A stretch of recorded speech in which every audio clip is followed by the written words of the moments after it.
Welcome to Hooked on Wooden Boats, podcast episode number 202.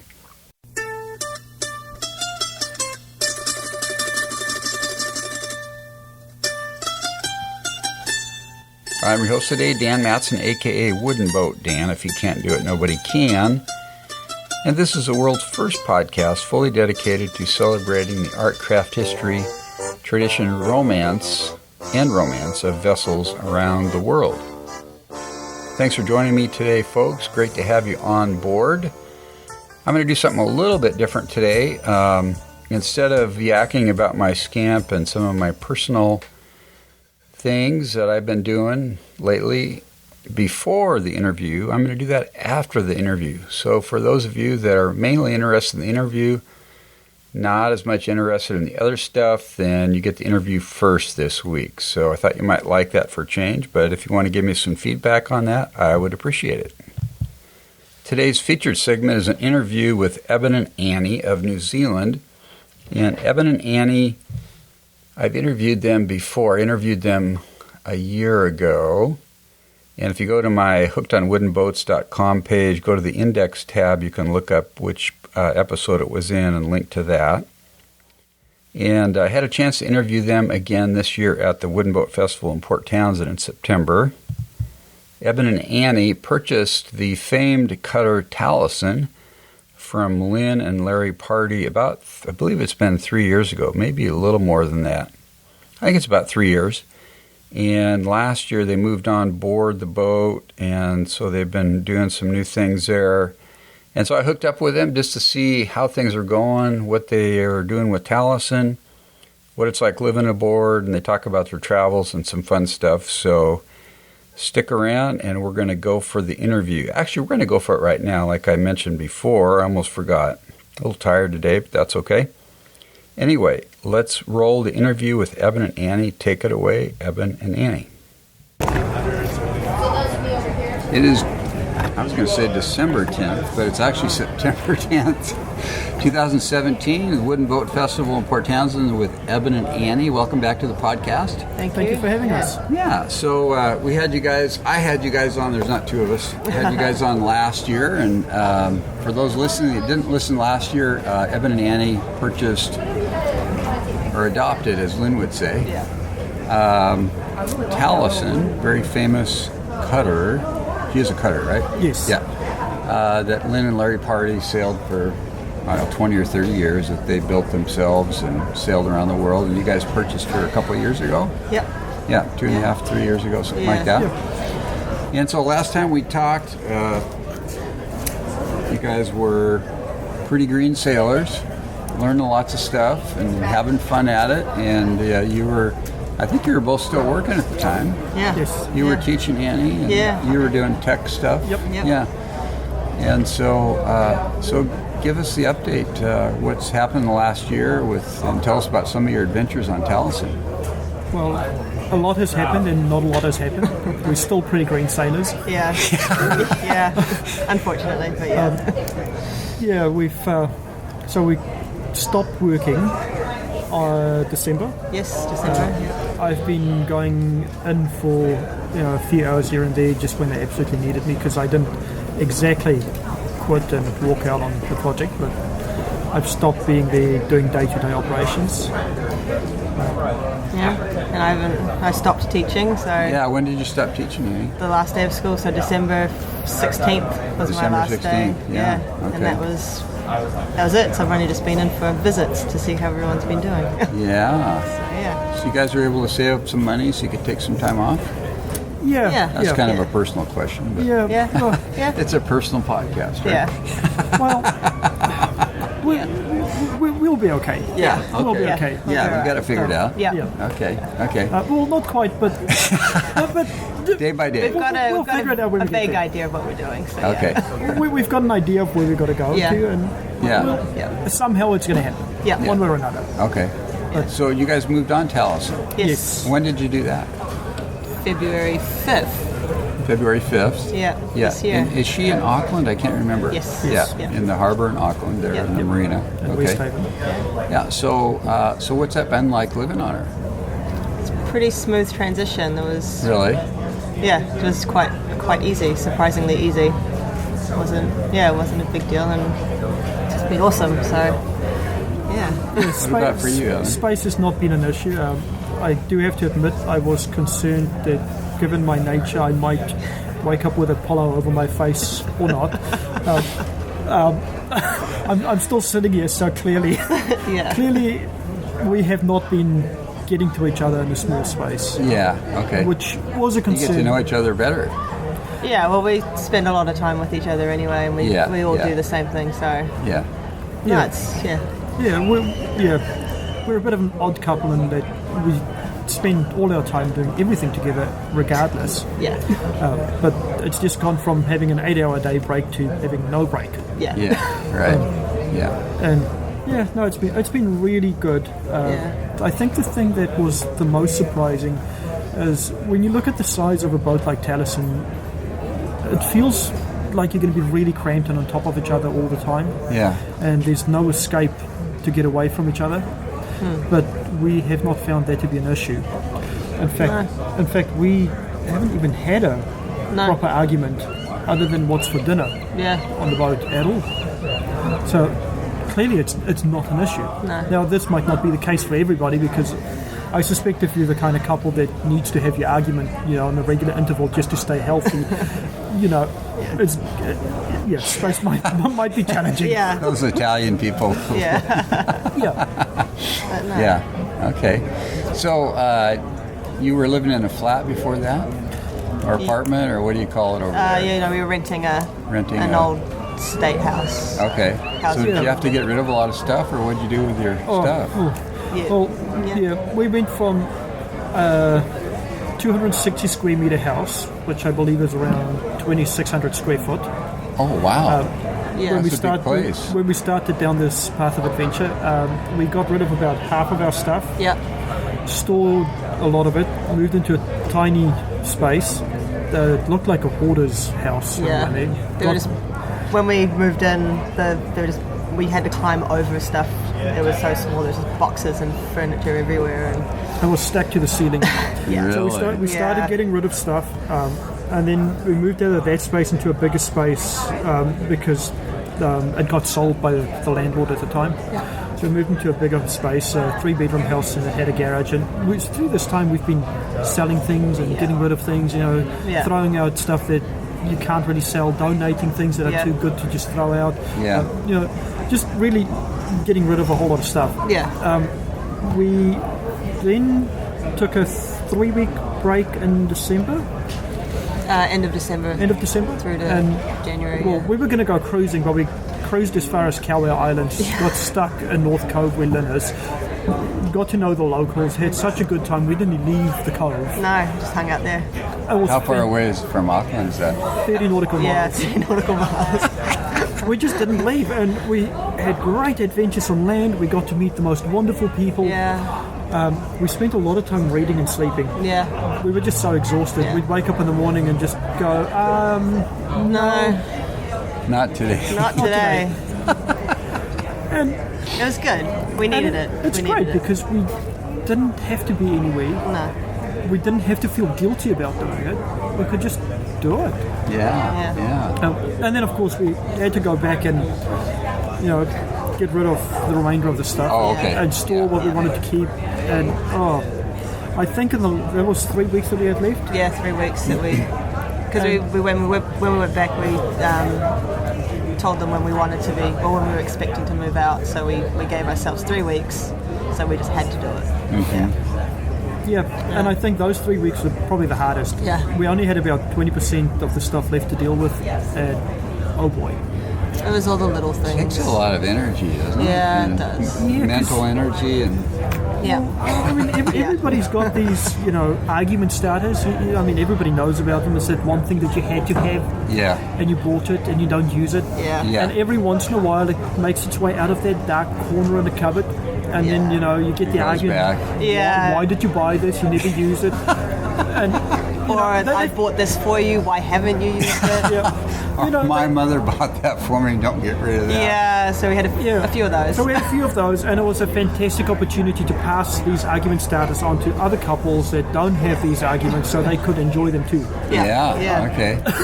Wow. So it was liberating in a way, getting rid of some of these things. Yeah. You probably don't miss the stuff. We don't remember. We don't even remember this half stuff. the stuff that we had. Yeah. I don't remember the argument starters, but I don't really remember anything else. Yeah, they unforgettable. It was good. It was like, just take it, please.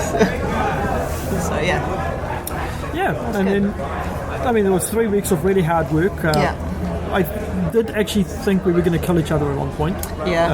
Because it is very stressful letting go of these things. For some reason, we have this emotional attachment to. It was just junk. It was just junk. It didn't serve a purpose. It didn't bring us joy. But the attachment was there, and we just let them go, and it was good. It was good. And then we moved aboard Taleisin. And everything settled, and it was great.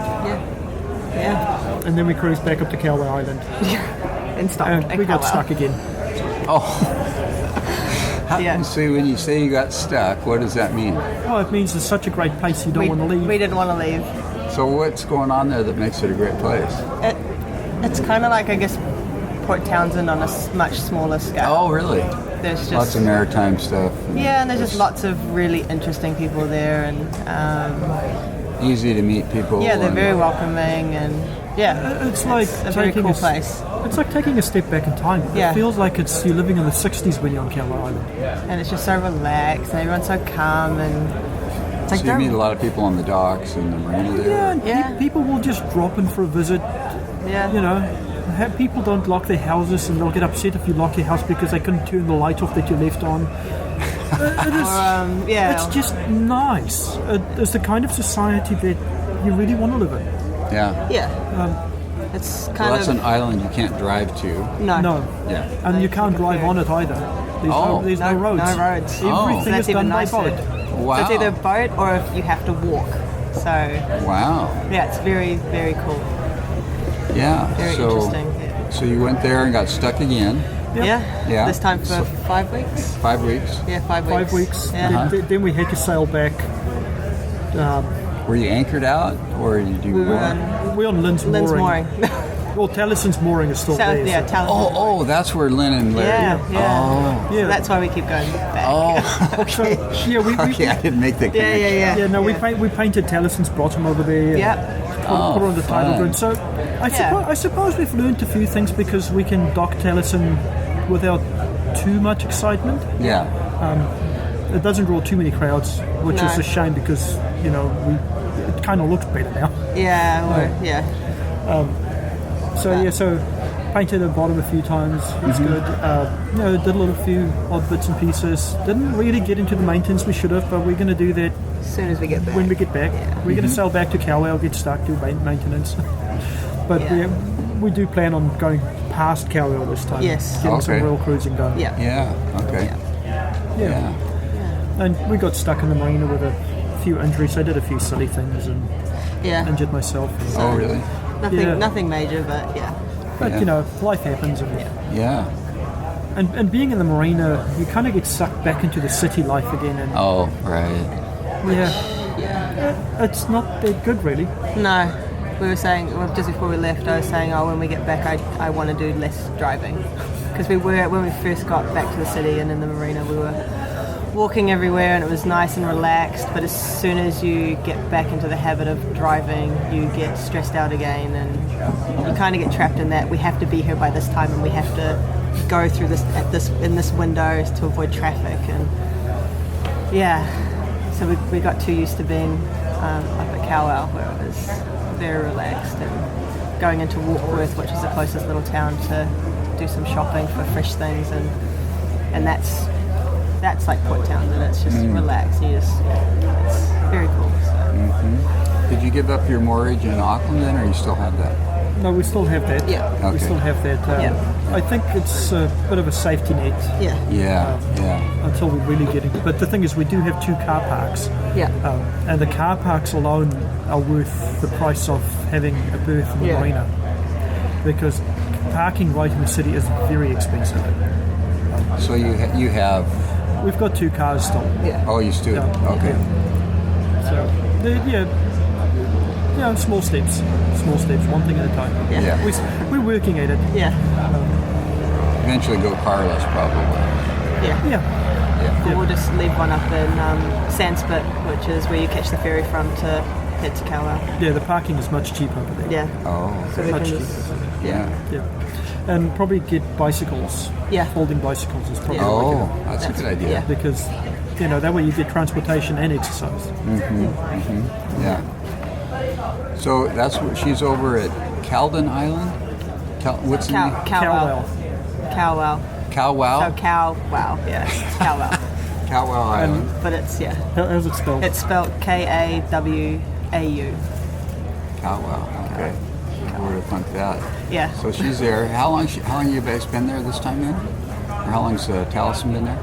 Oh, she's back in the city now, but when we go up. Oh, okay. So we sail up and hang out. And Okay. then we go And you back. go back. Yeah. Okay. Yeah. Yeah. So she's back in Auckland. Yeah. Yeah. Oh, we are going to try to get to Great Barrier Island, and maybe if we have time, we might go to the Bay of Islands or something. Yeah. But again, who knows? Is it winter there now? It's spring. It's just Yeah. gone into Oh, springtime okay. now. Yeah. Okay. It's just coming Springtime. out of the nasty weather. Yeah. Oh, okay. Yeah, we ran away when it got Yeah. too cold. Oh, okay. Not that it's cold living aboard Taleisin. That's actually something else that was surprising. Taleisin is warmer than any house we lived in. Yeah. Even when we owned a brand new Brand new one. house, Yeah. How do you heat her? kerosene Yeah. heater. Kerosene heater. Yeah. Yeah, she's warmer than any house we lived in. That was surprising. Yeah.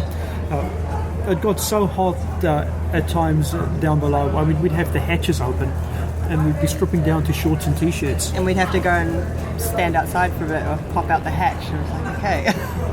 Really? Yeah. Yeah. Yeah. So. Wow. So it's been a real burden living aboard a boat. No, it's been good. Yeah. It's been fantastic. I mean, when you leave the boat, then you've got to wrap up, and it's a long walk down the dock, and but we've learned to live with the weather. Yeah.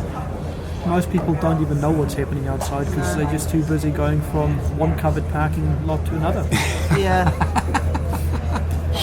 Well, just because we reflected on what we were like when we were doing it.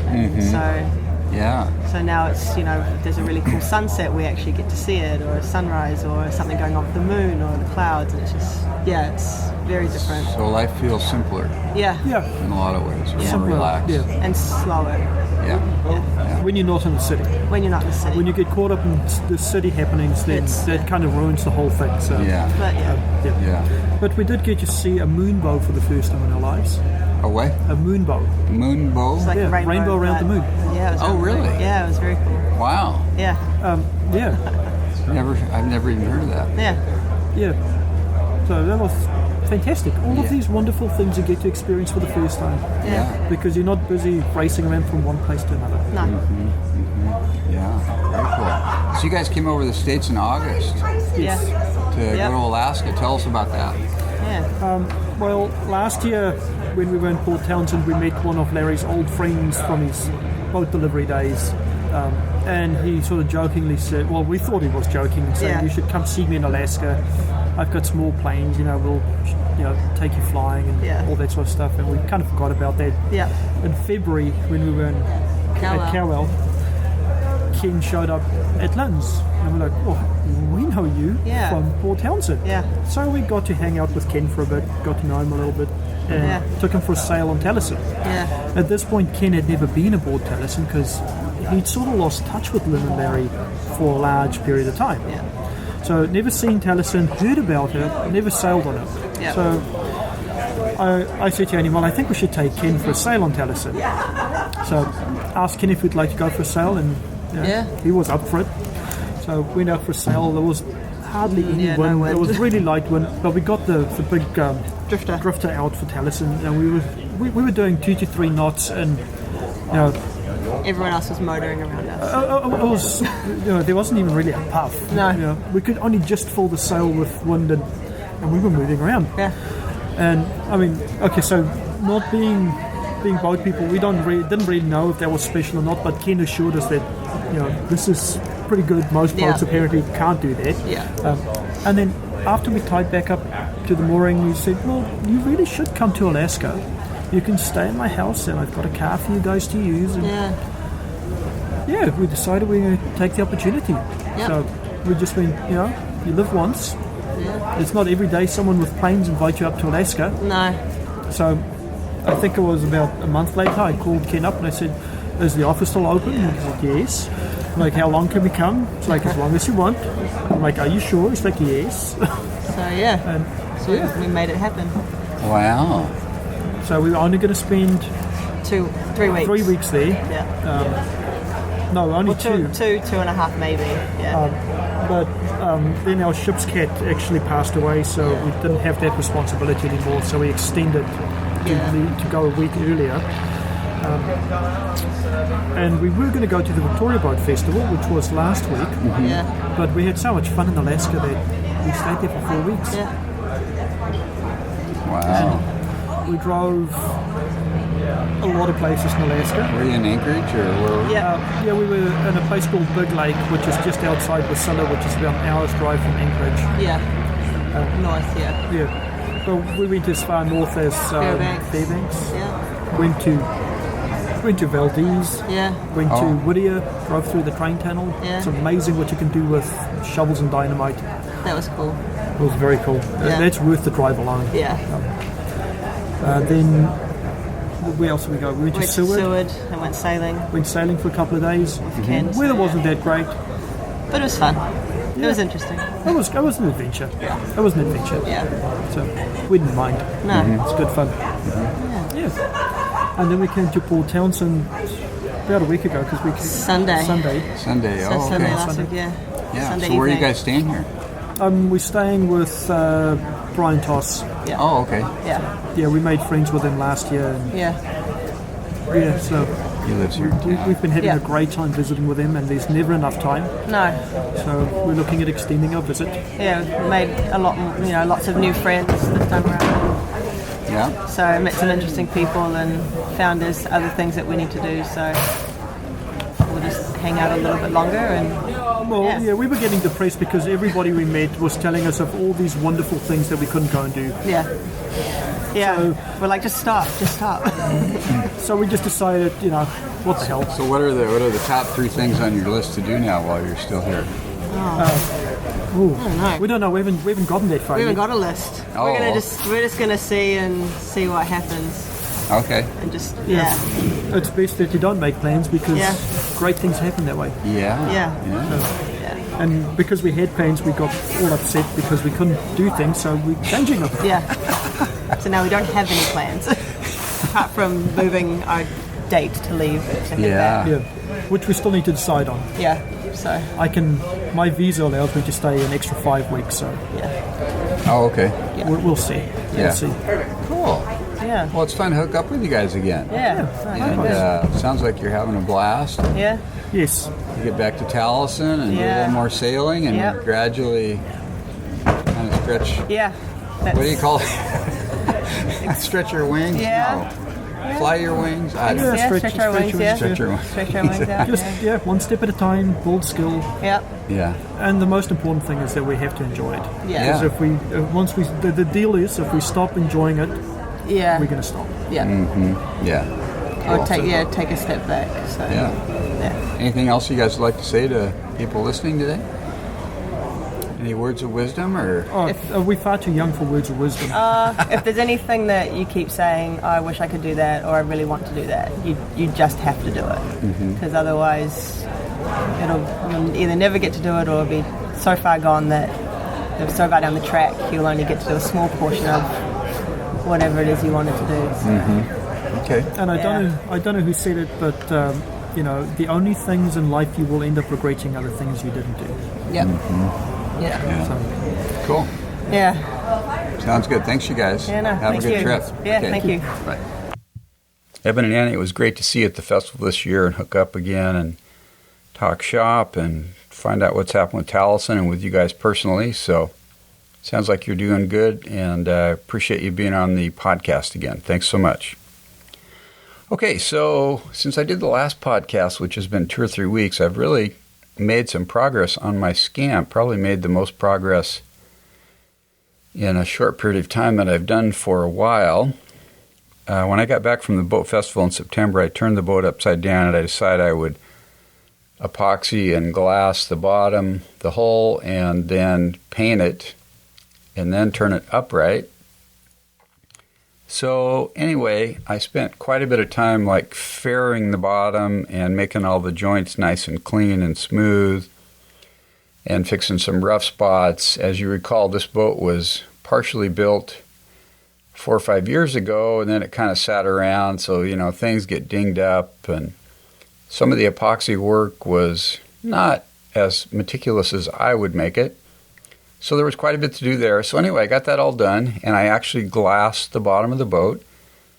So I took some 50-inch wide 6-ounce fiberglass cloth, and I put 2 pieces of that, 3 pieces, athwart. I think that's the correct way to say that. In other words, across the boat from side to side, starboard to port.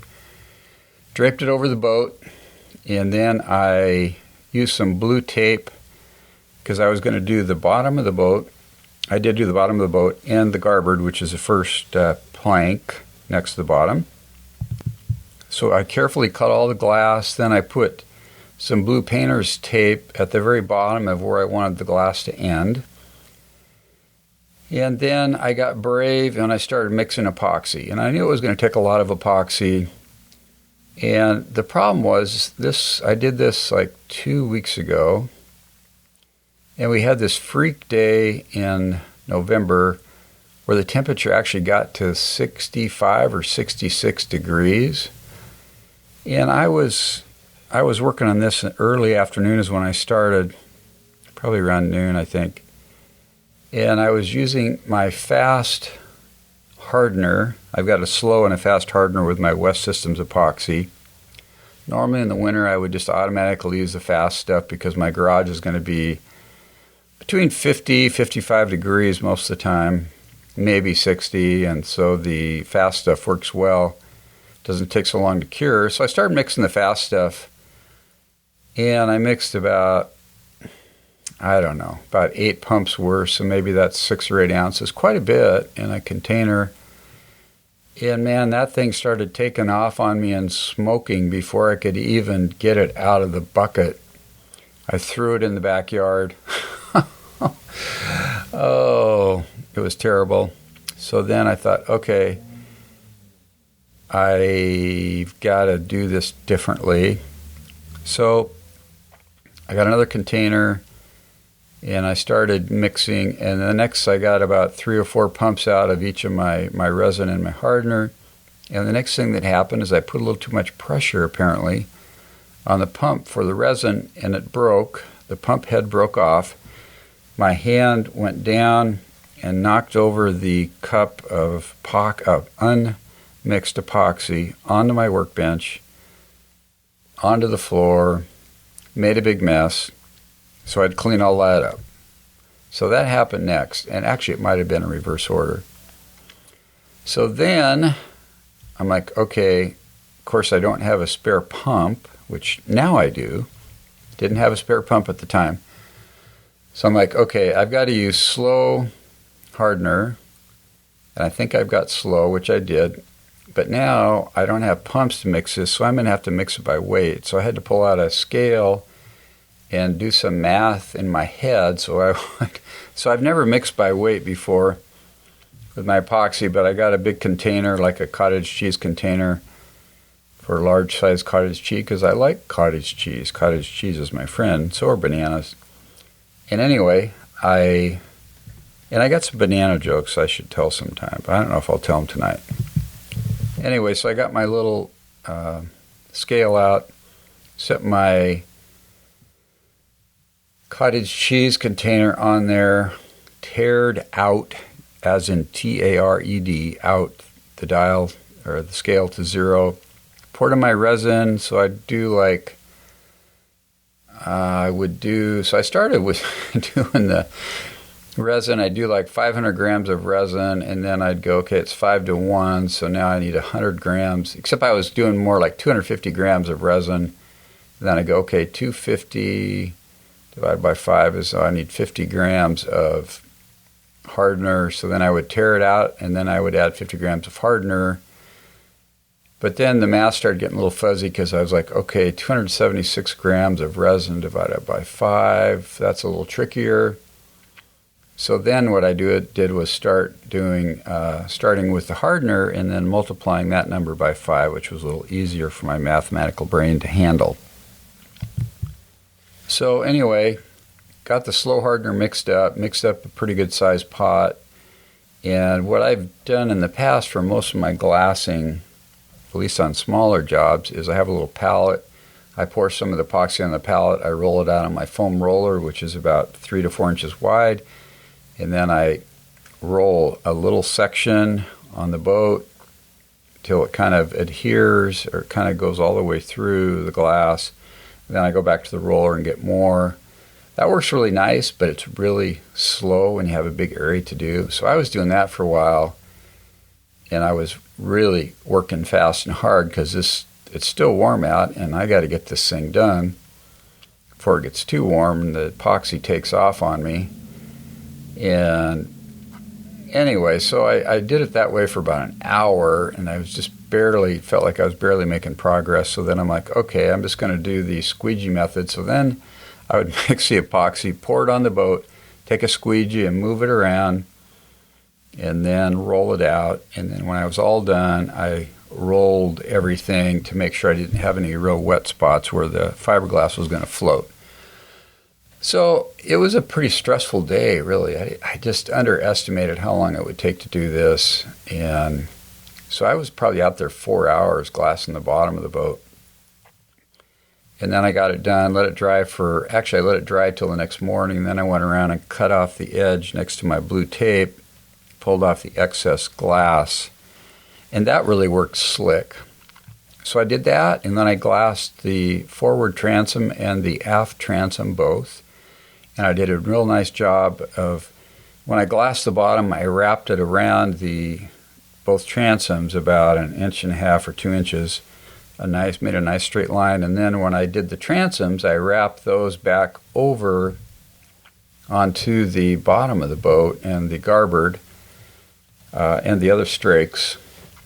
And that way, in a pretty fair amount of the area, I actually got a double coverage on the corners, which is pretty nice. I'm happy with that. So the plans that come with the boat call for glassing the transoms and the bottom and the garboard. So I got that all done, have one coat on everything. And then I'm looking at the rest of the boat, and I have a buddy, and he's like, you should just glass the other 2 strakes. So I'm like, at first, I'm like, nah, I don't want to do that. It's extra work, it adds weight to the boat, costs money, takes time, blah, blah, blah. The more I thought about it, the more I thought, and I remembered with my dory that I didn't glass like the sheer strake, and it hit the dock once, a pretty good ding on the plywood, and I'm thinking, you know what, I'm going to glass this sucker. So I went and bought more glass. And so my next step is to cut the glass into 12-inch strips and hang it on the side of the boat and epoxy on the glass for the sheer strake and the strake below that. There's only 3 strakes on this boat, the garboard, the mid strake, and the sheer strake. So I've got 2 strakes on each side to glass, and once I do that, I'll have 1 coat on everything, and then I'll put 2 more coats on the whole bottom and the strakes. And then I'm pretty sure what I'm going to do is I'm going to paint the bottom. I'm not going to paint the bottom. I'm going to apply 3 or 4 coats of epoxy with graphite on the bottom of the boat. And I'm going to do it to a water line that I'm going to draw on the boat.